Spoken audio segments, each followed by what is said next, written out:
We are one day away from Kentucky taking on the Louisville Cardinals in the KFC Yum Center. I think it has the makings of one of the best games all non-conference in all of college basketball. Bringing back this rivalry to its former glory, going to be a special one. And today we're going to talk a little bit about some keys to victory for the Wildcats to take down the Cardinals. That's going to be the conversation on today's episode of the Wildcats Today Podcast. I'm your host, Andrew Stefaniak, publisher at Kentucky Wildcats on SI. Joined as always by Carson Nash. Carson, how'd you have a good weekend? Obviously, we got to see some B to A, belt to arse on the football field on Saturday. Did you have a good weekend? Yeah, it was a great weekend. We get to get the BTA out 2 times. Friday night we get to beat Valpo by 50, which was a great win. We looked awesome. Lowe got to come back and run the offense. And then on Saturday, we got a surprise, a shell shocker here. We go and we whoop Florida at home. So that was really exciting. And I had to feel good for Stoops in that moment because I know he wants to win so bad. And we've been talking, everyone's been talking bad about his job and everything. And that felt good for him to win that one. So I was happy for him. It was, they look good, man. They look at that one. So I want to give you a shot to expand. I did a show Saturday about the Valpo game, but you talked a little bit about Lowe, but give us your 30-second rundown on that Valpo game, Carson. What'd you think about it? What'd you like? What'd you not like from that? Yeah, I think the biggest takeaway for me was Mr. Malachi Moreno. I thought he looked like a monster, and I thought our offense worked really well. I thought Lowe and Jasper got downhill really well and opened up the lane for Moreno. You saw a bunch of lobs throughout the game, and so just being able to get in the lane and then that opens up the outside shooting. That's just going to make us so much better. Yeah. Yep, definitely. That was a fun one, high-scoring one, a great performance from the Wildcats.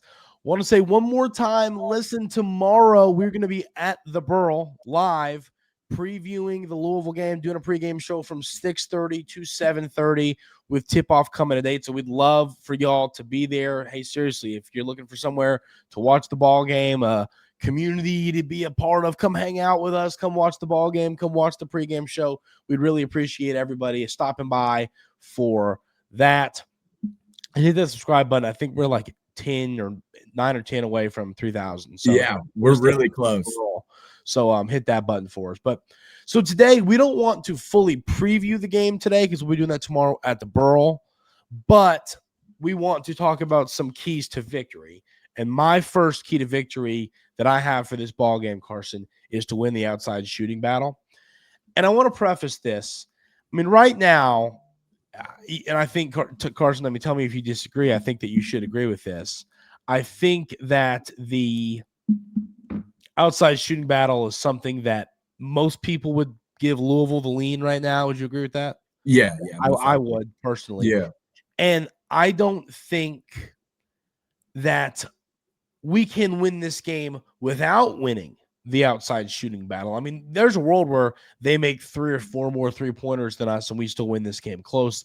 We could lose it and still win. But if we win the outside shooting battle, that's where I think Kentucky wins by a wide margin, which is not going to be what I predict. Tomorrow at the Burl, when we do our predictions for the game, I don't think I'm going to have us by a wide margin. But if you win the outside shooting battle, Carson, if we outshoot Louisville, we make a handful more threes than them or even a couple. I mean, frankly, if we win it by 1, I think that gives us the edge because I see us having the edge in the other areas of the game. Completely agree with you. The outside shooting, I think it's going to be hard for them to beat us as well because, I mean, you look at KenPom right now, they're 35th in defense and 2nd in offense. So their defense definitely struggles more than their offense. So if you're able to beat them in their own game, that definitely helps out for us huge. And I think that kind of piggybacks on my first one. My first one, it's get off to a fast start. It's our first road game, and it's going to be a hostile environment. And I want us to get out and start out hot and only go from there because if you start out slow, it's going to be harder to build back up. But if you start out fast, then they're chasing you the whole game. Yeah, and that's what I love about our defense. And we've talked about this. I mean, if you start the game and you get 5 stops in a row, you get 5 stops, right? And you score 3 or 4 times, or their first 10 possessions, they score 2 or 3 times. Our first 10, we score 7 or 8 times. I mean, those would be lopsided numbers. The point is, we play defense so well, and I just don't think that they've seen a defense quite like ours. Like, let's take a look. Where does KenPom have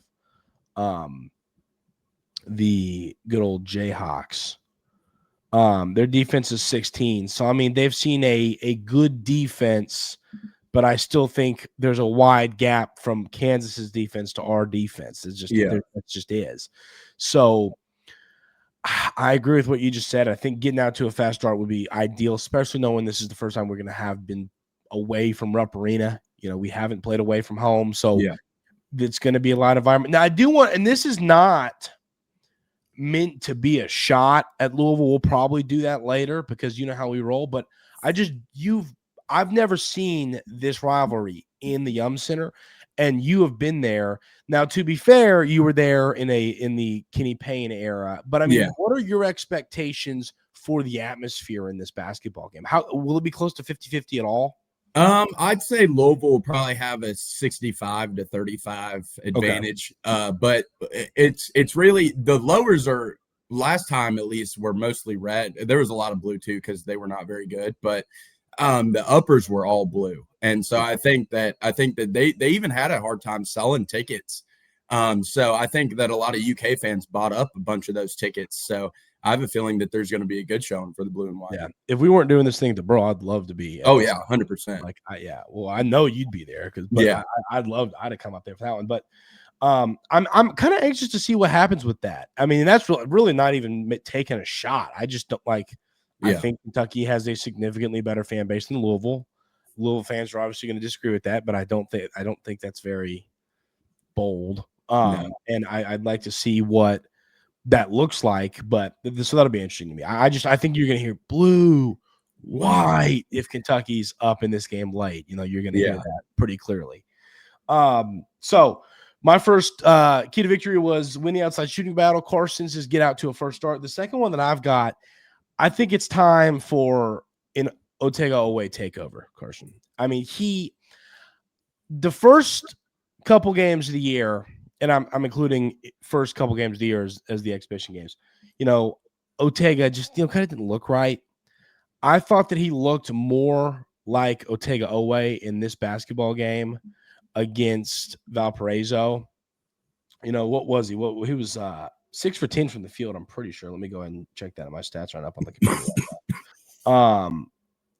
He was from the field because it was closer. I mean, that I left that game watching Otega play, and I said that was closer. He was 6 of 10 from the field in that game, 1 of 3 from deep, so 60% from the field. Scored 15 points in that one. So he was closer. I thought he was a lot closer to looking like himself. I mean, he's averaging 14 points on the season. It's not like the sky is falling for Mr. Otega-Oweh. But I just think in rivalry games, star players step up. And I think Otega needs to have a good game. We've talked about it. He's coming off that turf toe injury. He hadn't looked himself. Thought he looked closer to himself against Valpo. And against, a Louisville defense, now obviously it's much better than Valpo's, but a Louisville defense that isn't in any, it's similar to Purdue's, I'd say, and how it would be great to see Otega-Oweh have a big-time performance in this ball game. So I want to see him play well. I want to see him look like himself. But the good news is we don't have to rely on Otega-Oweh having a big game. Yeah. Like he could score 12 points and we could still win this game. It's not like we're saying if he doesn't put up 20 plus, we have no shot. I mean, he could score 10 points and we could win this game. That's part of the key to our depth. But I think in a game like this, I want to see Otega have a big game, and it'd be good for him. So that is my second key to victory here. Definitely. I think that'd be a massive thing to have because in rivalry games especially, you need a star player to take over and win the game for you. My second one, it kind of goes along the lines of that too, because I think he was struggling with this a little bit. Is win the turnover battle. I think Louisville turns it over 13.5 times a game. We turn over around 9. So I think if we can keep those numbers, that would be pretty good because that's 4 extra possessions. Yeah. So if you can win the turnover battle and win those extra possessions from them and take away possessions from them on the offensive end, I feel pretty good about this game. Yeah. I mean, 13.5 turnovers per game is a lot of turnovers. And frankly, and they haven't played good people. Yeah, a lot of that is on 9 of their turnovers on the season. Let's see if I can get a total turnover number. But 9 of their turnovers on the season are from Mikael Brown Jr. Yeah. And once again, that's what happens when we've all been through this, when you have a young freshman early into his career playing a lot of minutes. And I mean, Mikael Brown Jr. is a star player, man. There's no knocking his game. He's just a young kid. And my point is, pressure him, poke at the ball, poke it away from him. He's turned the ball over. He turned it over 6 times in his most recent game. So he's liable to turn over the basketball. I tell you where else he's liable is on the defensive end. Yeah. I would go right at him. I've watched tape on him, go right at him. Yeah. No, I agree with you on that. But when it comes to those turnovers, I mean, if they're turning the ball over that much against these type of teams, we could suffocate them. I mean, there's no question. And you made a great point before we started recording, Carson, and that was that this Louisville team is kind of similar to our team last year in some ways. And I think our team this year is a little different than our team from last year in some ways, frankly. Mm-hmm. But if this basketball team, if the Louisville Cardinals are going to turn the ball over, put pressure on them, poke the ball away, see what you can do. And exactly. And I think if we win, if we take care of the ball and we turn them over a lot, once again, I mean, that's the whole point of keys to victory. But yeah, I think if that happens, we win the basketball game. So I like that one. The next one that I've got, Carson, is win in transition. We all know every time you watch a game, you watch the broadcast, you hear, we all know Mark Pope, he wants to win in transition. He wants to get out and run with his quick team. And that's how Coach Pope wants to win. And, Louisville's a team that they want to get out and run too, because they want to shoot the ball a lot. And so I think transition's more important to us a little bit than them, but you're still going to see them out and run and then try and get the ball to shooters or whatever they can find on offense. And I just think the one thing that practice that we went to for that the media families got to go to, the biggest takeaway for me from that was them working on their transition offense. It was so beautiful, them working on, and Coach Pope kept reiterating it. And I think I said this on the podcast a couple days ago, but find the easy play. And they were really good at finding the easy play, and that's important in our transition. So I want to see us find the easy play, because what that leads to is a lot of dunks and a lot of layups and a lot of open corner threes. Mm-hmm. So I want to see us win in transition.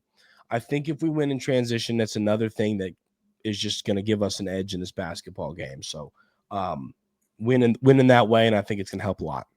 Yeah, I definitely like that one. My last one is win the rebounding margin. I think we out rebound them, but not by a ton right now. So I think winning that battle will be huge, because, like I said, it only gives you extra possessions. Yeah, and it might sound a little like cliche, because I'm saying turnovers and rebound. Like, yeah, we need those to win, but I genuinely think we're the better team. So if we just take care of the intangibles, I think we win this game. So win the rebounding battle, win the turnover battle, and you win the game. Oh, exactly. I mean, it's true, and you're right. It's like, if we lead in this, yeah, obviously it's going to help to win those categories, but they're important parts of the game, and they're important parts to the way that we play. So I agree with you in that aspect. I want to take a look at how many threes that Louisville is attempting per game. Because my next point, here they are. They're tied for 37th. They're shooting 32.5 from deep. So they're doing what Kentucky has said we want to do. They're letting it fly. And you know what that means, Carson? What? Long rebounds. Yeah, long you gotta box out. Rebounds, which would have just our team last year would just kill us. Yeah. A team like this Louisville team was, we don't like that because last year, because we weren't great on the offensive glass. Mm-hmm. And now you can say, well, we won against teams like Florida. And yeah, sure. But still, at the end of the day, we did not do well winning the 50-50 balls, and we gave up some offensive rebounds. We would beat teams by out shooting them. That's how we would win. We wouldn't beat them by winning the rebounding battle. Exactly. But what I'm saying is, if they're shooting 33 threes in this game, first of all, before we get to the rebounding aspect of it, hand up at all times on everybody as soon as you get past the half court line. Hand up immediately. That's the reality, because these guys can shoot it. You got great shooters, great guards in this basketball team. I mean, we do. I have and they're going to shoot it. Basketball team, and they're going to shoot it. Mm-hmm. So that's step one. Step two is know that there's going to be some long rebounds on some long threes, and we got to be ready to go. And this year's team is so much more equipped to go get those boards between Aberdeen and Lowe, a guy who can get you some boards. I think that we're going to see a solid. I think we're going to out rebound them in this one.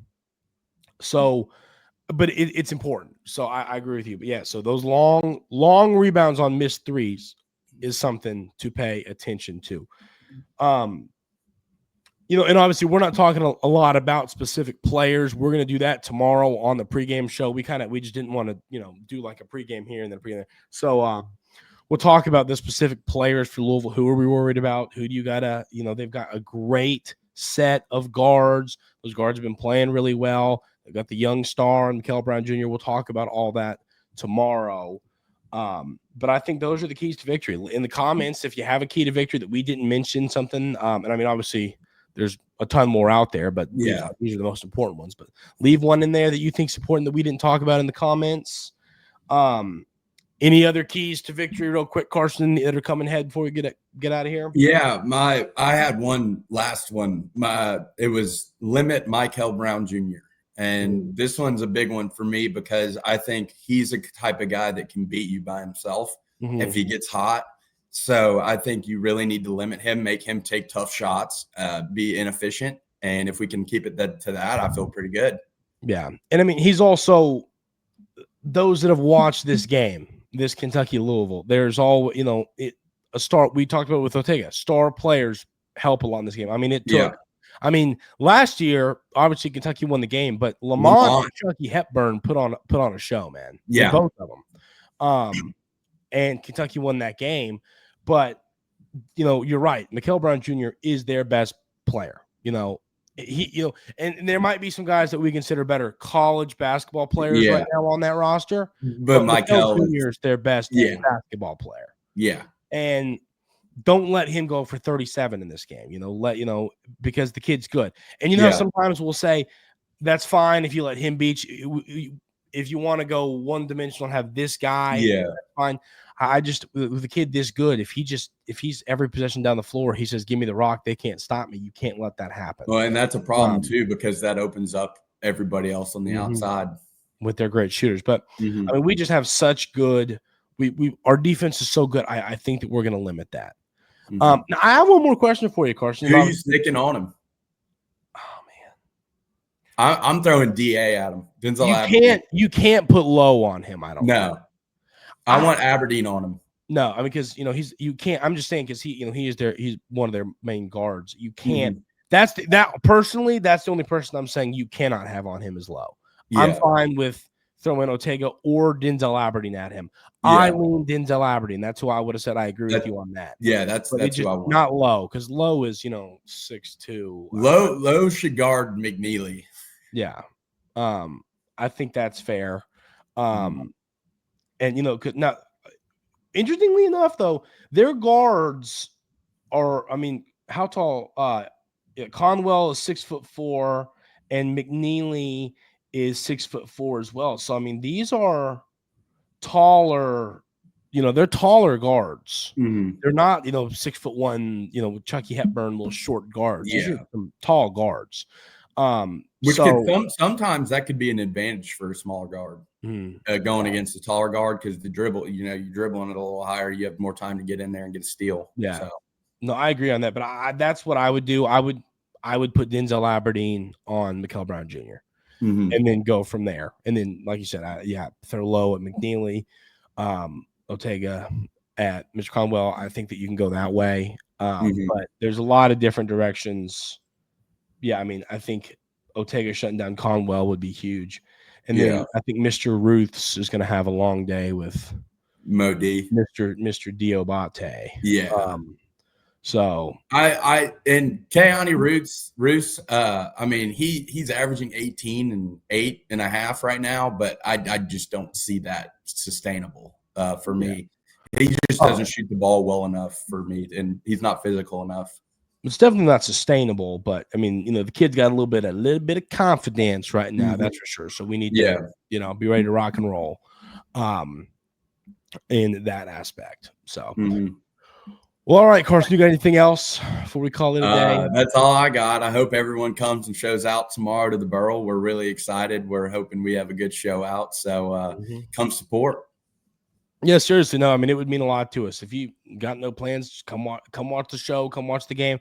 We'll be there from 6:30 to 7:30 doing the pregame show. The game's at 8. So stop on by. We would really appreciate it. We'd love to meet you. We're there. Exactly. So and we say this a lot, but I mean, like before we were doing this, the Burl is where we watch the games. Yeah. The Burl, they have how big is that TV screen? The TV's it's the size of the wall. It's the size of an entire wall, and you've just got 200-300 like-minded individuals rooting on the Cats in there. They've got the best beers. I mean, they've got 8 surrounding TVs around while having a 400-inch TV. Yeah, it's the best.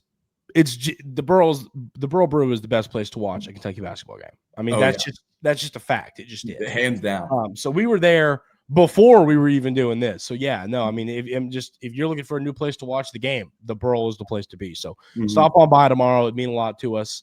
But yeah, that's all I got. Hope everyone has a great rest of their day today. We've been waiting a long time for tomorrow when it comes to the Burl stuff, and of course, just the flat out the Louisville game. So we're excited.